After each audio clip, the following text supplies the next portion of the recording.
Desde Washington, aquí comienza El Mundo al Día y estas son las noticias. Estados Unidos promete más ayuda para el Triángulo Norte mientras aguarda la ratificación de los acuerdos. Gobierno de Trump enfrenta críticas ante decisión de retirar tropas de Siria. Ollas comunitarias para sortear la crisis y la hiperinflación en Venezuela. Y el pedido de la ONU a las autoridades mientras persisten las protestas en Ecuador.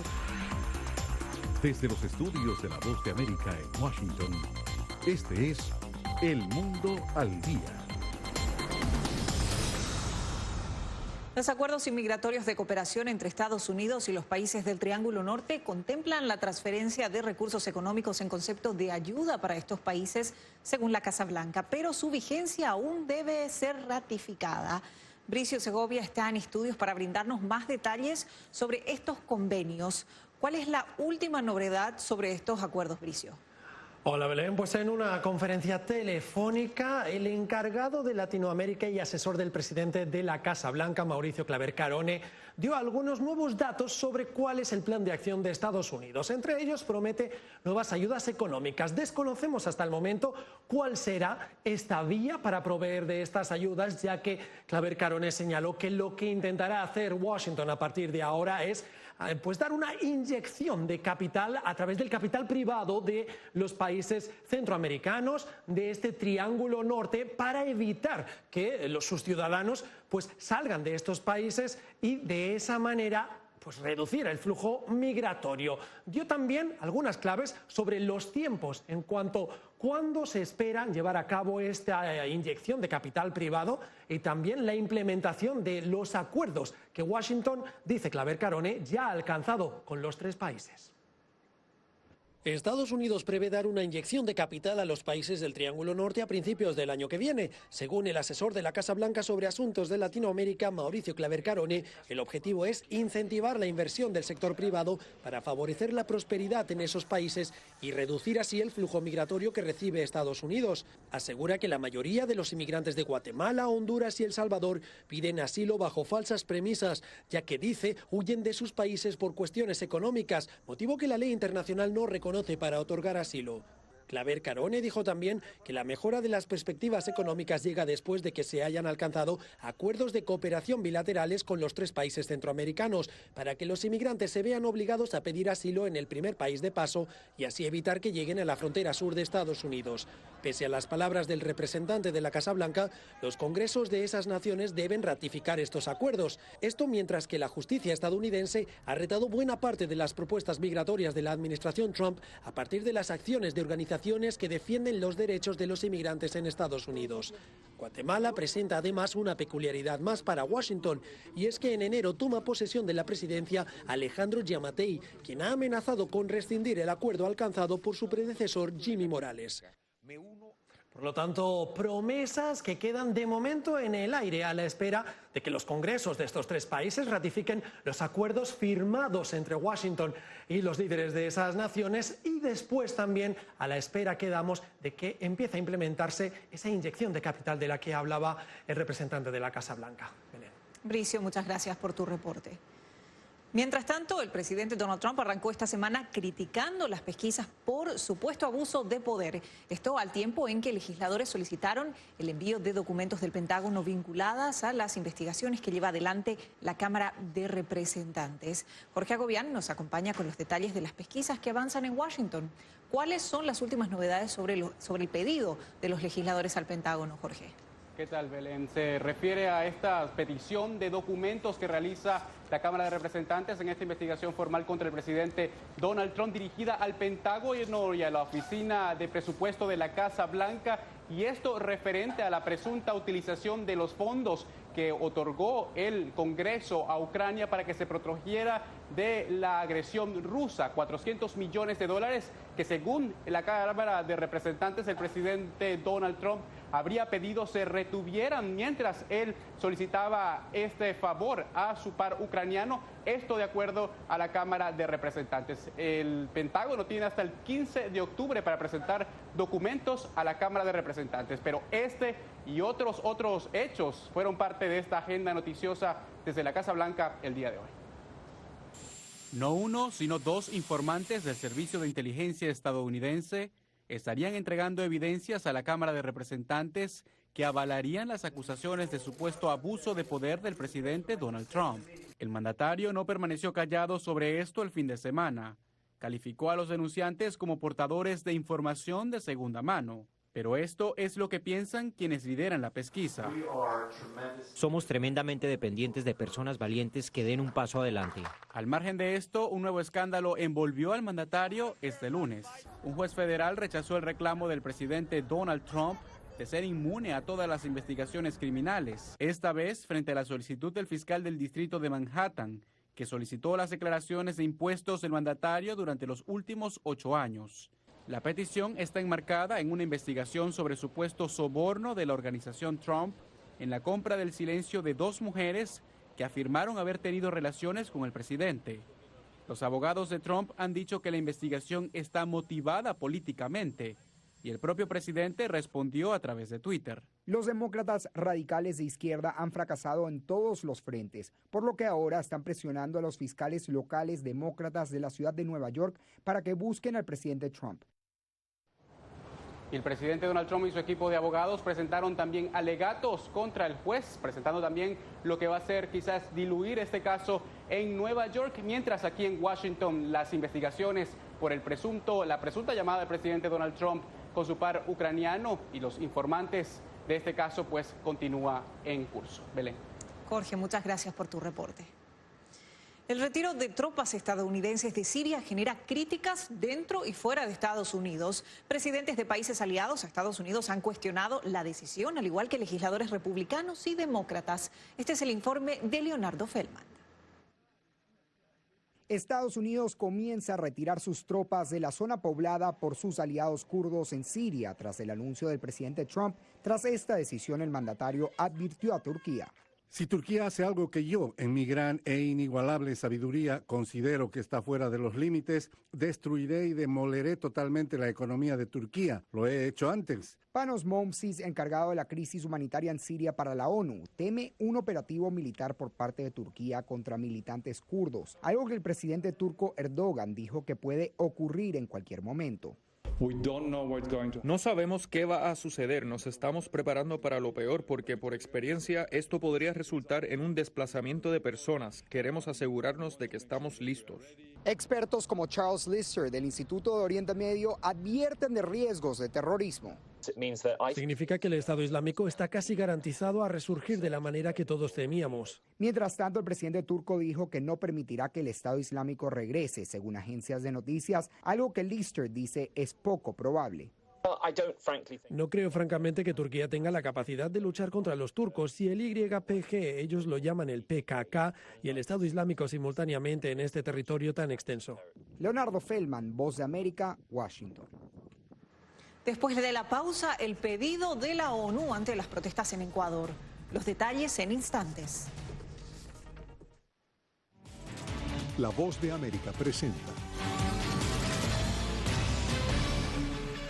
Cada semana, La Voz de América te invita a ser parte de Venezuela 360. Para empoderar las voces que quieren reunir a tu país. Para escribir con ritmos contagiosos. Un nuevo capítulo en tu historia. Con un mismo lenguaje. El de la esperanza. El del futuro. El de la vida. Únete a un equipo de origen hispanoamericano que trabaja para conectarnos con el ADN venezolano. Conéctate con los tuyos. Conéctate con nosotros. Conéctate en WhatsApp digitando +1 202 549 8691. Y conviértete en protagonista de una historia que tú mismo ayudarás a construir. Conéctate cuantas veces quieras con Venezuela 360 en buenoticias.com.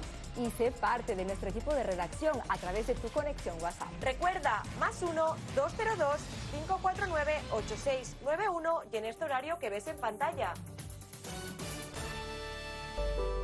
Somos La Voz de América.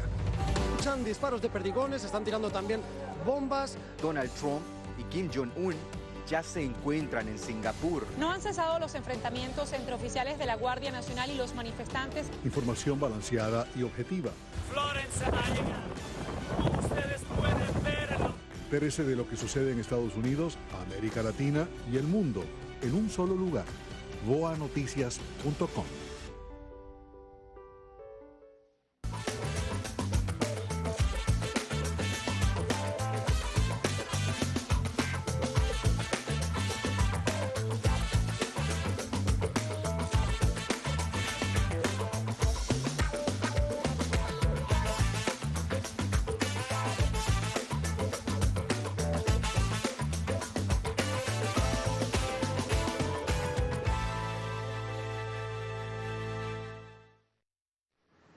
Mientras continúan las protestas en Ecuador, la ONU, a través de la Oficina de la Alta Comisionada para los Derechos Humanos del organismo, pide a las autoridades ecuatorianas evitar el uso de la fuerza, al tiempo que condena los actos de vandalismo. Celia Mendoza está en la sede de la ONU en Nueva York y le preguntamos cuáles son las preocupaciones de la Oficina de la Alta Comisionada para los Derechos Humanos frente a esta situación, Celia. Belén, realmente para la Alta Comisionada de Derechos Humanos es fundamental que se garantice el derecho a la protesta pacífica, al mismo tiempo que buscan la manera en que el gobierno pueda hablar directamente con los manifestantes y llegar a un diálogo que sea productivo para todas las partes. Respeto a los derechos humanos ha sido la primera parte de este comunicado, pero también condenar las acciones violentas por parte de algunos de los manifestantes que han puesto en peligro no solamente a aquellos que han salido a protestar, pero también a miembros del orden público, los cuales han estado en las calles de Ecuador desde que se inició este estado de excepción. En medio de las protestas y el paro nacional en Ecuador, la Oficina de la Alta Comisionada de las Naciones Unidas para los Derechos Humanos instó por medio de un comunicado a las autoridades a que el uso de la fuerza debe aplicarse en casos excepcionales y cumplir con las normas internacionales de derechos humanos, como los principios de legalidad, necesidad, proporcionalidad y responsabilidad. En referencia a este comunicado, el vocero del secretario general de la ONU, Stefan Dujarric, afirmó: las autoridades policiales deben garantizar el derecho de todas las personas a manifestarse pacíficamente. Las personas deben tener la capacidad de expresar sus opiniones y reunirse pacíficamente. La Oficina de la Alta Comisionada de Derechos Humanos de la ONU también alertó que cualquier forma de privación de la libertad de manifestantes por parte de las autoridades debe cumplir con los estándares establecidos por el derecho internacional. El uso de la fuerza debe ser proporcional al derecho internacional y esto refleja lo que ha dicho el secretario general. De acuerdo a ONU Derechos Humanos, la policía tiene el deber de identificar las personas que actúan con violencia para aislarlas de los demás manifestantes. Hubo heridos de gravedad, ¿no? La fuerza pública hizo uso de armamento, de dotación. Explicó José Collaquito, manifestante ecuatoriano. Esto mientras la oficina también en su comunicado rechazó enfáticamente los hechos de violencia cometidos contra personas, destrucción de bienes, saqueos, así como bloqueos de la vía pública, y al mismo tiempo han hecho un llamado al diálogo.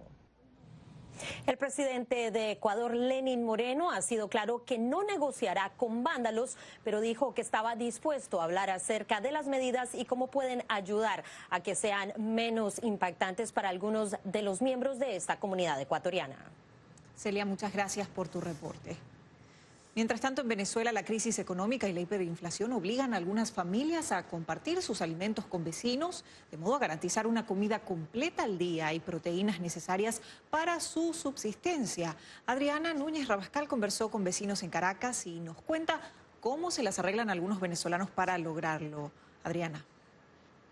Son diversas las comunidades, no solo de Caracas, sino también del interior de Venezuela, que han decidido eso, reunirse entre familias de diferentes vecindades para poder compartir los alimentos y así garantizar ese acceso a todos y cada uno de los grupos que requieren. Porque según una encuesta elaborada por las 3 universidades más importantes del país, apenas el 12% de la población no está comiendo ni siquiera 2 comidas al día, por lo cual necesitan hacer este tipo de intercambio de alimentos, es decir, algunos vecinos ponen la carne, otros ponen el arroz y el resto ponen los vegetales para así garantizar la alimentación de todos y cada uno y sobre todo de los niños quienes están presentando problemas en este momento de bajo peso.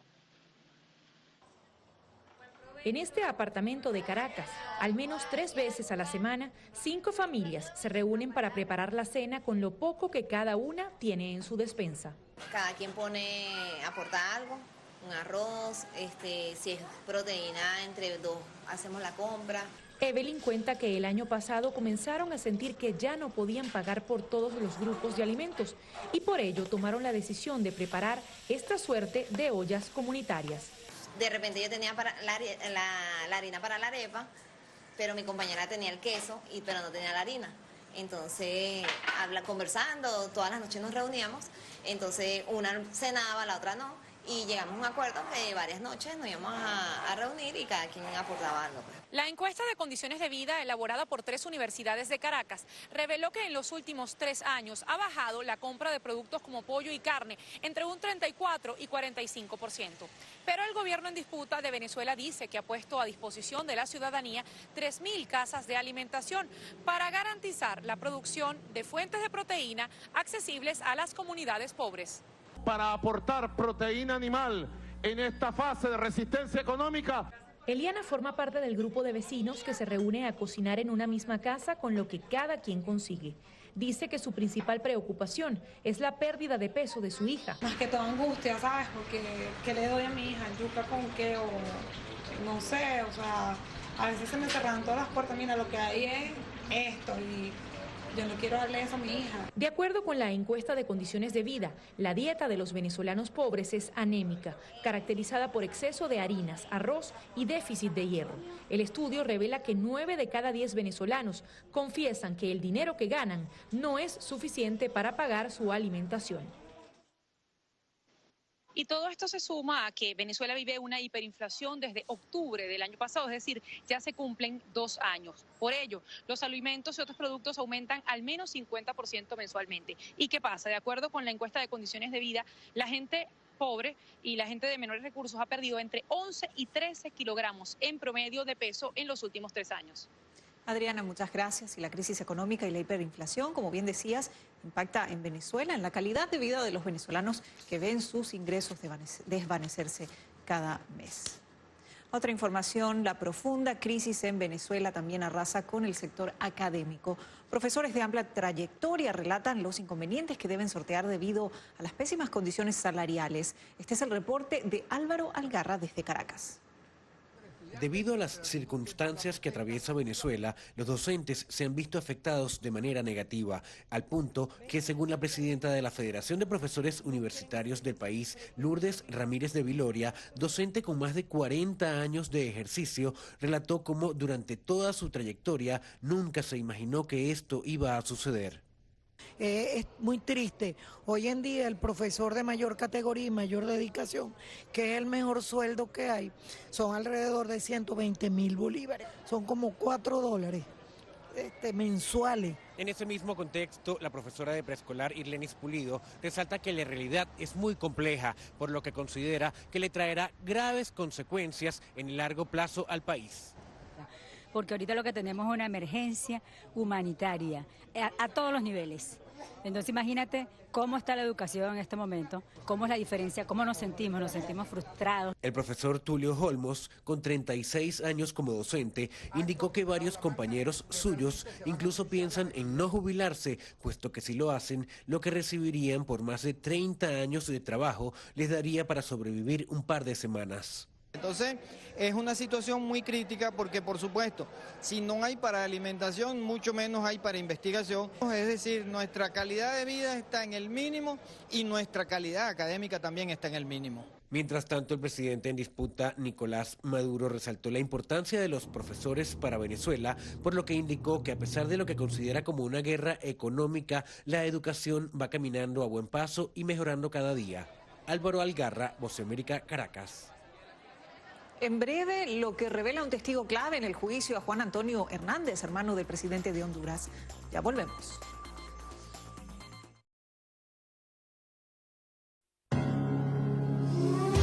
Don't be afraid of your freedom.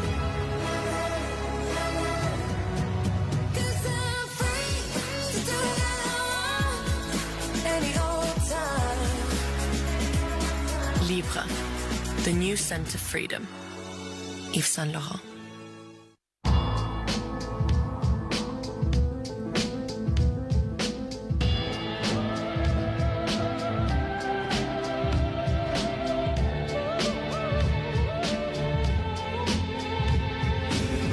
K, the new masculine fragrance by Dolce & Gabbana.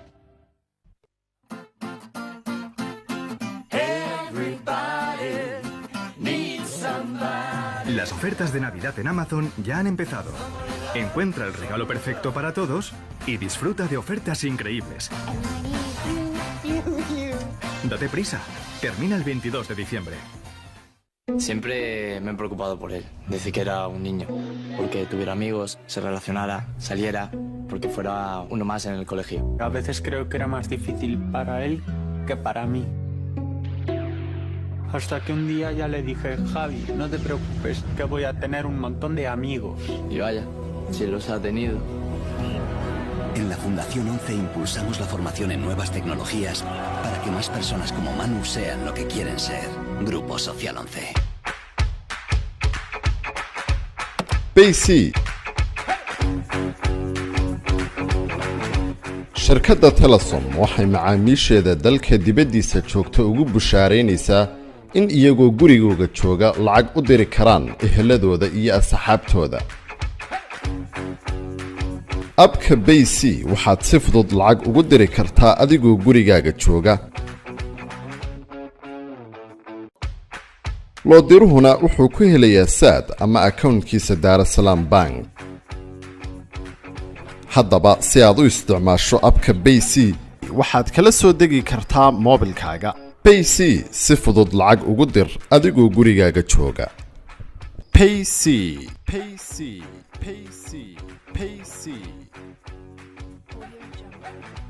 Frustrarte, ser buen conductor y pagar de más por mi seguro. Mutuarte. Traerte a la Mutua tu seguro de coche y tener lo mismo, pero por menos dinero. Vente a la Mutua y te bajamos el precio de tu seguro de coche, sea cual sea. Llama al 902-333-333. 902-333-333. Vamos, mútuate.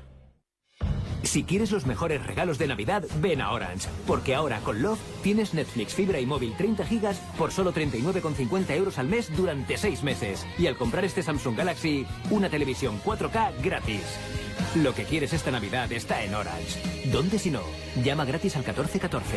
Orange. When your little one comes down with a fever, try Cool and Soothe Fever Cooling Gel Sheets to help them get back to themselves. When your little one comes down with a fever, sometimes the medicine alone doesn't work quickly enough. Try Cool and Soothe Fever, non-medicated cooling gel sheets with no need for refrigeration. Simply place them on the forehead. They cool instantly, comforting and calming for up to 8 hours, helping them get back to themselves. Cool and Soothe Fever, immediate cooling relief for fever. horaa loo yidhi saadku hawl male oo habsaan male oo halkee male waa hubsoo qura. haddaba habka saad adeegso si lacag dibadda lagaaga soo diro ama adigu aad lacag dibadda ugu dirto. lacagta dibadda lagaaga soo dirayo ku hel saad adigoo isticmaalaya xawaaladaha casriga ah gudaha iyo dibaddaba. halo salaamu calaykum walaal. wacalaykum salaam waa kuma والله محمد اسمه وناكسين ولا محمد إن هذا ريوان وأنا وناكسين ولا لسه سكر مو وناكسين محا سوق خردمات ولا الجيل عبيو يحدون ولا إني عبو ساد ومقرنسا خان بيها بحيانك ساد ملا ذا ها والله يفرون ها هاي إن هذا ريوان كان قصة دريا هاي ولا أنا هذا صيني ولا لك عارف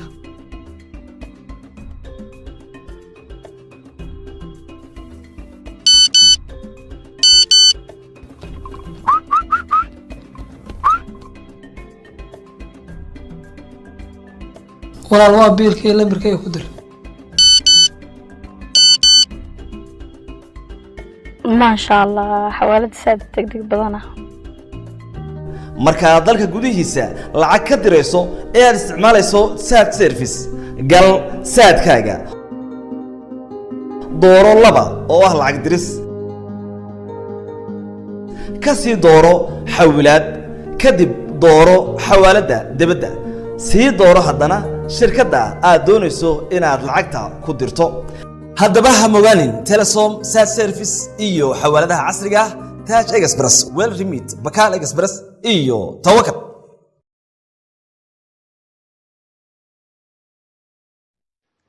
Un testigo cooperante subió al estrado este lunes cuando se inicia la segunda semana de juicio a Tony Hernández, hermano del presidente de Honduras. Este testigo corroboró la presunta entrega de dinero del narcotráfico a la campaña política. Laura Sepúlveda nos amplía.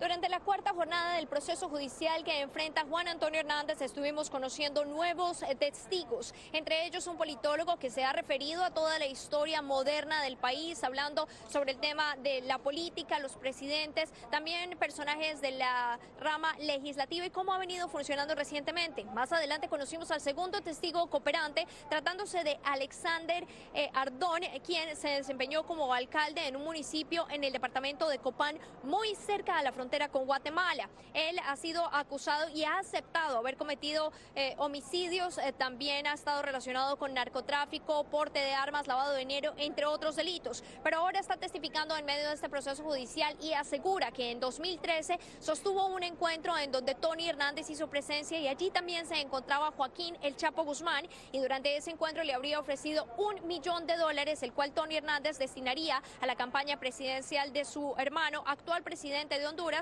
Juan Orlando Hernández. Adicionalmente se refirió al tema de una arma de fuego que le habría mostrado fotografías de la misma, la cual estaba marcando con el nombre del actual presidente, diciendo presidente de la República. Desde la Corte Federal del Distrito Sur en Manhattan, Laura Sepúlveda, Voz de América, Nueva York. Les recordamos que en boanoticias.com puede encontrar las últimas noticias del mundo y Latinoamérica. Queremos conocer su opinión, únase a la comunidad de boanoticias.com. Con la mirada puesta en el papel que desempeñan los gobiernos sobre los medios de comunicación en el hemisferio, culminó este lunes una edición más de la Asamblea General de la Sociedad Interamericana de Prensa. Desde Miami, José Pernalete nos amplía.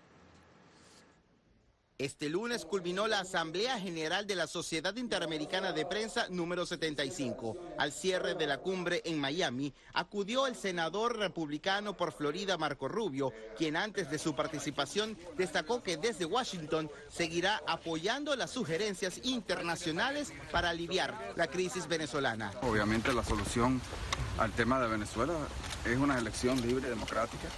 Es la única solución que existe. Desafortunadamente el país está en el poder en este momento de una mafia, de una red de crimen organizado. En esta asamblea fue denunciado el constante atentado contra la libertad de expresión en el continente, sobre todo en ataques sistemáticos registrados en Nicaragua contra el libre ejercicio periodístico. De hecho, Miguel Mora, editor del medio 100% Noticias y quien ha sido blanco de los ataques, estuvo presente en la asamblea. El director ejecutivo de la Sociedad Interamericana de Prensa, Ricardo Trotti, destacó la preocupación conjunta expresada por miembros de la CIP sobre la existencia de una tendencia en la región de descalificar a la prensa crítica e independiente. Puede ser el gobierno de Cuba o el gobierno de Estados Unidos, de El Salvador, de Guatemala, Jimmy Morales o Nayib Bukele, y también en Daniel Ortega, que siempre siguen estigmatizando a los periodistas y a los medios. Este lunes acudieron a la conferencia de la CIP la expresidenta de Costa Rica, Laura Chinchilla, y de Ecuador, Yamil Mahuad. José Pernalete, Voz de América, Miami. En instantes, comprendiendo la fuerza devastadora de un huracán categoría 3. Detalles en segundos. La Voz de América presenta. Cada semana, La Voz de América te invita a ser parte de Venezuela 360. Para empoderar las voces que quieren reunir a tu país. Para escribir con ritmos contagiosos. Un nuevo capítulo en tu historia. Con un mismo lenguaje. El de la esperanza. El del futuro. El de la vida. Únete a un equipo de origen hispanoamericano que trabaja para conectarnos con el ADN venezolano. Conéctate con los tuyos. Conéctate con nosotros. Conéctate en WhatsApp digitando +1-202-549-8691. Y conviértete en protagonista de una historia que tú mismo ayudarás a construir. Conéctate cuantas veces quieras con Venezuela 360 en boanoticias.com. Y sé parte de nuestro equipo de redacción a través de tu conexión WhatsApp. Recuerda, +1-202-549-8691 y en este horario que ves en pantalla.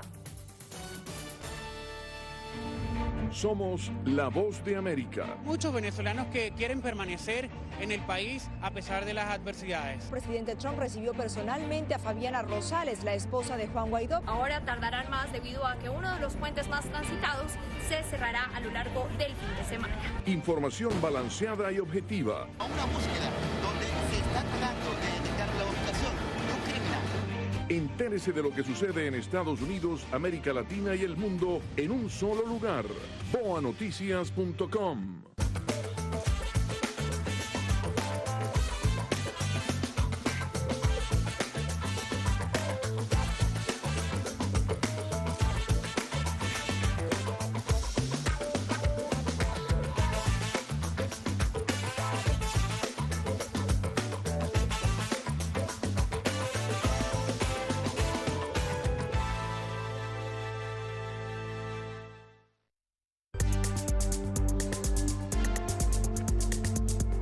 La huelga de trabajadores de General Motors ingresó en su cuarta semana este lunes luego de que las conversaciones entre el sindicato y la directiva del gigante automotriz culminara sin un acuerdo.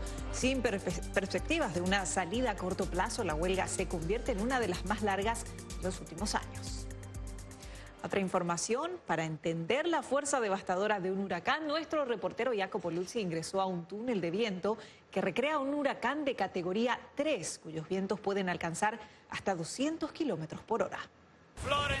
Experimentar la fuerza de un huracán es algo que no se puede describir con palabras. Sin embargo, entender sus efectos y buscar maneras para edificar techos, muros y objetos más resistentes a sus vientos devastadores es crucial para garantizar la seguridad de los ciudadanos. En el túnel del viento Glen L. Martin, en la Universidad de Maryland, testar objetos para que sean siempre más resistentes es una prioridad. Se mide la velocidad del viento hasta que se lo llevan con varios métodos de sujeción y resulta que en comparación con las prácticas anteriores, algunos cambios relativamente simples pueden aumentar mucho la resistencia. Para entender mejor, Boa Noticias decidió experimentar los vientos de un huracán de primera mano, empezando con un ciclón de categoría más pequeña. Esto es un huracán de categoría 1, la fuerza de 60 kilómetros por hora. Y después con un huracán más fuerte.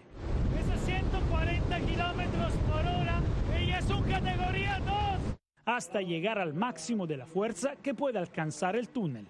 Estamos alcanzando la categoría 3. Estamos a 200 kilómetros por hora y no se puede aguantar. Resistir a un huracán categoría 3 fue un desafío, tanto que es casi imposible imaginar cómo podría ser la resistencia a la fuerza de un huracán categoría 5. La única posibilidad, como afirma Michelle Benzi, experta en capacidad de recuperación de huracanes, es... Ciertamente debemos respetar los huracanes y debemos respetarlos, ya que estamos planeando eventos en el futuro, ya que estamos tomando decisiones sobre dónde construimos nuestras estructuras e infraestructuras. Un peligro que no se puede desestimar. Jacopo Luzzi, Voz de América, Maryland. Más de 100 globos aerostáticos de todo el mundo adornaron el cielo en Nuevo México durante el Festival de Globos de Aire Caliente que tiene lugar durante esta semana en la ciudad de Albuquerque. Los coloridos globos atraen a visitantes de todas partes para participar de este festival que celebra su 43ª edición en la ciudad. Les informó Belén Mora.